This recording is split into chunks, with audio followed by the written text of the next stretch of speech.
Welcome to Cat the Minion YouTube channel. My name is Teresa, but you can call me Cat. This is going to be an April reading for Virgo.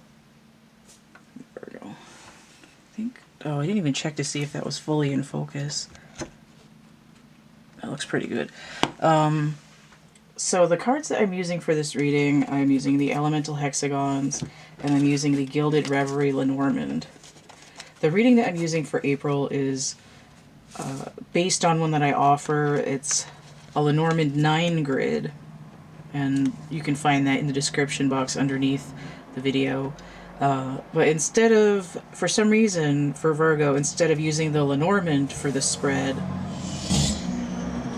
and waiting for the loud things to go by, I'm using the Lenormand in place of an oracle, and then the hexagons are going to be the main spread. So let me get these laid out here.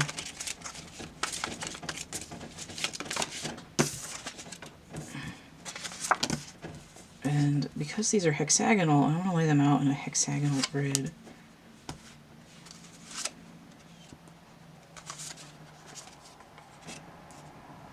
Oh yeah.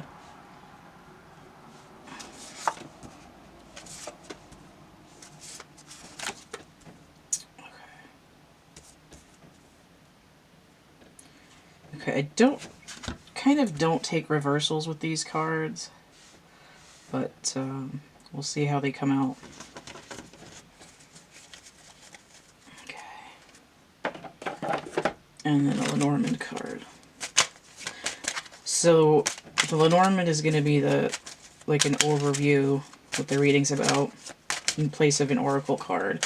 And when I do the Lenormand 9 grid or the 16 grid, I'm going to use these cards for the main body, and then an oracle card if you purchase one. So the 16 grid. I don't know if I said that. Okay, so what are we doing? Okay. So we have the Empress inverted. This is the alternate woman. She's got a Venus symbol on. So she's inverted. She's 29, which breaks down to 11, and she has the Ace of Swords inverted.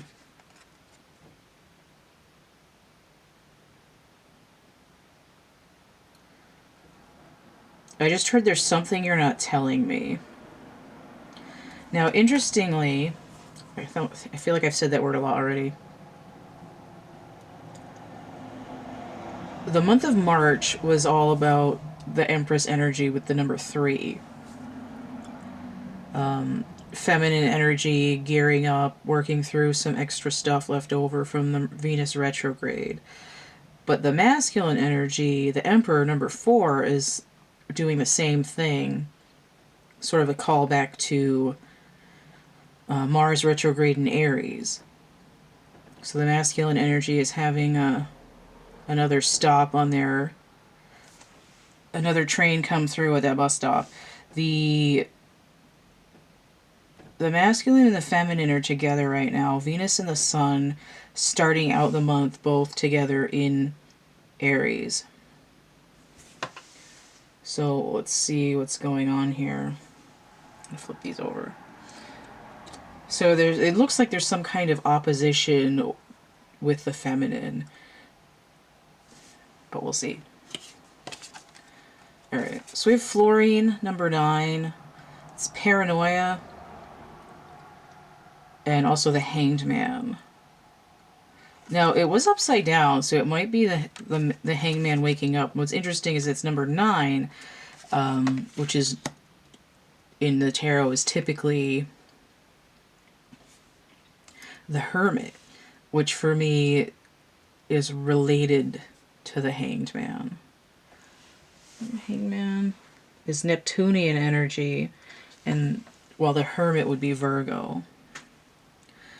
This is related to chaos. Beryllium, true gem, and honesty, which is weird because there's something you're not telling me. Number 4, the masculine energy. So this is the physical world and its ornament, because there's different sections, right? This is metaphysical world chaos. It's not always important to the reading. Selenium, 34, the masculine and the feminine. So thyroid and growth, and it's part of the name of the Pharaoh segment, which is health. I'm going to leave them in the position that they showed up in for now. Phosphorus, fork in the road, judgment. Metaphysical world, hell. Number 15, so that's devil energy. Which makes sense why there's hell on there. 15 breaking down to 6, Capricornian energy. Is that? Okay, lithium. Emotional stability, the feminine energy. Justice. Also health.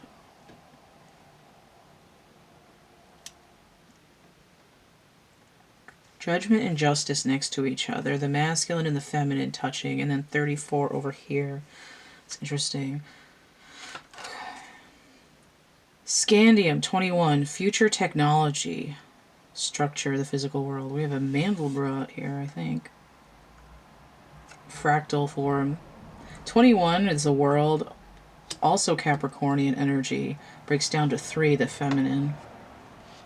And then that's cubed. 9. Chlorine, 17. Chaos in order and magic. So we have another chaos card. 17 breaks down to 8. Justice or strength. Touching the justice. Zirconium. Self-deception. Part of that ornamental thing. 40. So the Fool and... I feel like this was like this. And I think this one goes this way too. There we go. So I see the 4 again, and then I also see the Fool energy sort of passing through Aquarius. Kind of like the masculine is Mercury. Also the Fool is representative of a younger masculine energy. Not the Emperor, but the youth. And then the final form would be the Wizard or the Magician. Sorry, somebody's shooting stuff off outside. Cerium, 58. Ceres and Prometheus. Void in the physical world. And I don't know what that symbol means. I should find out. Why so cerium? Lithium, scandium, cerium, zirconium. We have a lot of yums and beryllium here, and selenium. These all have... I don't know why that's standing out to me. Like the IUM suffix. Chlorine, fluorine, and phosphorus. These are all things that could be helpful in certain doses, but can be toxic if they're over-consumed.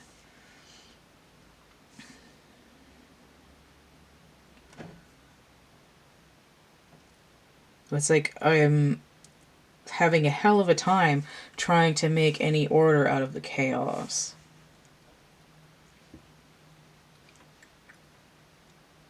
Slightly unstable emotionally. Interesting. I feel like Ceres and Prometheus is the masculine and the feminine coming together again. I see 5 and 8. That's that 8 from the chlorine, 17 broken down. And then 5 is the Hierophant, which would be the Magician and the Emperor together, right? The physical and the spiritual. Or the Empress and the High Priestess together. And I see the 2 here with her. High Priestess energy, and the 9 paranoia. And so it's like, it's not necessarily there's something you're not telling me, it's I can't see what's going on with you right now. Like there's a blockage. The feminine can't psychically detect what the masculine's doing. And there's a certain thing that the masculine energy is doing where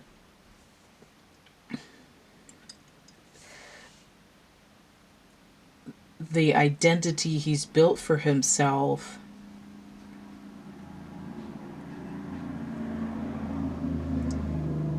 is something that he sold himself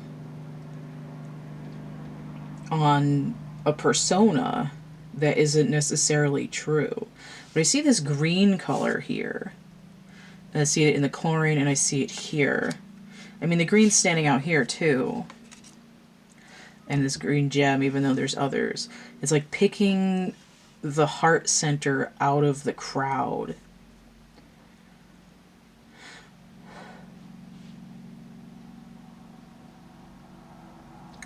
What's interesting is that there's a future technology is next to what breaks down to a 13 transformation.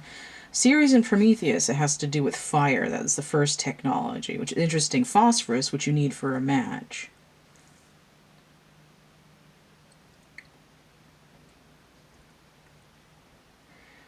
But they represent early technologies, right? Farming, grain technology, harvesting. I believe horticulture is the right word. Horticulture, agriculture. Genetic manipulation of plants, low tech. Crossbreeding plants for favorable traits for humans to consume, which is why we have bananas and cauliflower and Brussels sprouts and broccoli and cabbage, because they've been trained to diversify and to be edible in certain ways. So I see this ancient technology, this sort of lighting the flame to people coming together in larger groups, right? Because agriculture creates settlements, creates cities. And the same with the fire too, right? Fire creates technology, smelting, cooking, tempering, warming a cold environment. But this future technology, it's an expansion of the earlier pattern. And in some way it's responding to the chaos and bringing order into the chaos. It's creating something out of what could be toxic and shifting the pattern in a way that makes it helpful and functional. And it's kind of like emotional balance comes out of, wait, the emotional balance for these two characters, I'm looking at the masculine right now, but the emotional stability is with the feminine somehow. But lithium, you think of lithograph, right? Lithography. We're thinking of stone.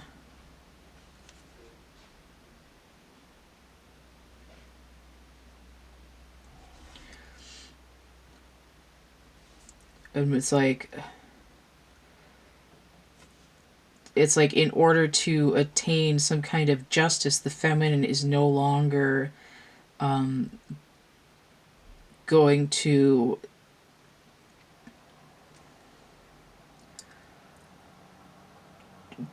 it's like she's no longer willing to let her emotional stability slide out of balance. There's sort of from the masculine perspective, it's like, why is she so cold and hard now?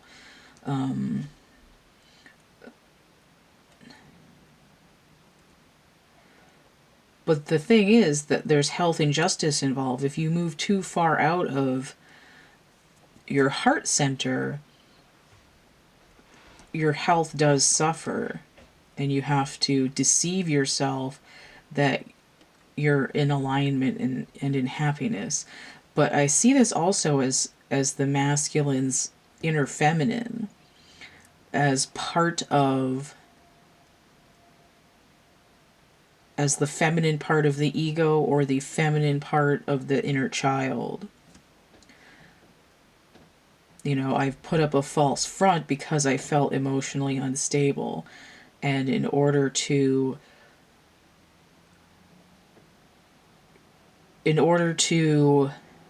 achieve growth where I'm feeling sick, especially with the thyroid, I believe that's near the throat.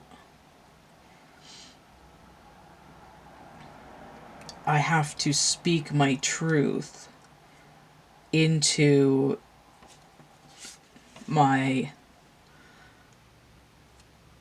presentation to the world, because I see these gems, which are fancy and cut and polished and everything, and this is like a raw gem.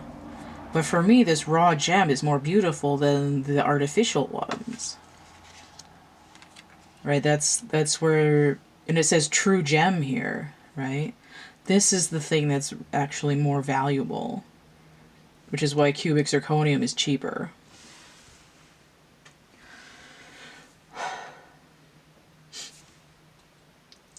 And this, where I see the ace inverted, kind of looks like a heart with a little stem on it, right? Maybe the aorta, or perhaps a stem leading up to the thyroid in the body, wherever that is, somewhere up in this area.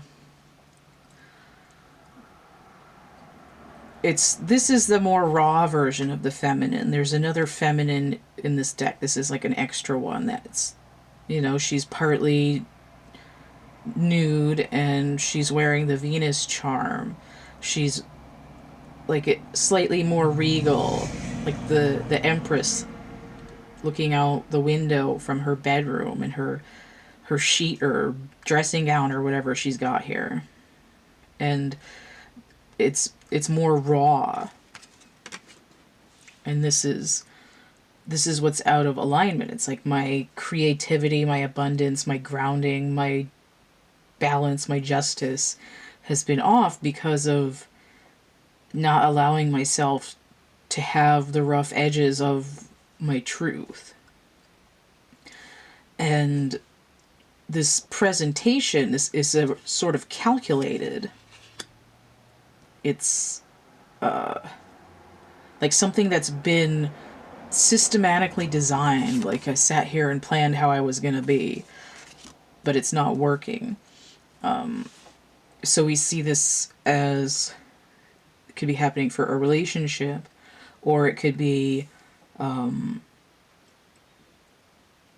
like an inherent lack of understanding of the masculine and feminine energies of somebody, of Virgo within themselves, right? So focused on being in that maiden energy, not realizing that there's a whole masculine side that has multiple layers, and Virgo maybe not the Empress yet, which is fine because Virgo's working on being the maiden. They're not the Empress. They're not the crone, which would be the High Priestess. But there's this idea that there's a transformation where you realize that you're not a single being. You're multifaceted in that way. In order to attain healing, you have to be honest that there's multiple parts of yourself. The inner child has a masculine, the ego has a masculine side, the higher self has a masculine side. And this is sort of, especially with a hexagon, it's bringing those 6 aspects together. All right, so I'm running out of time, so I'm going to wrap this up. If you want to get a personal reading, you can hit me up, thecatcameback@camp@gmail.com. If I can make sure that's focused. There's my email. I'm going to put this slide up after. So the complete list of readings I offer and how much they cost is going to be underneath here. Let me move this a little closer. There we go. If you'd like to help keep this channel running, you can donate PayPal, Cash App, or Venmo. I have got some social media. You can see what I'm posting on there, give you an example of some of the stuff that I've made.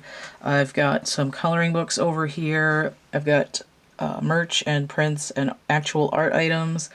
There's a coupon code there. If you go through the link tree, it should pop in at the top for Etsy. Percentages of certain prints and art items are going to charity. So all that's going on. Don't forget to like, share, subscribe, comment. Check out my playlists tab, my discussion tab, and stay groovy, and we'll see you later. Bye.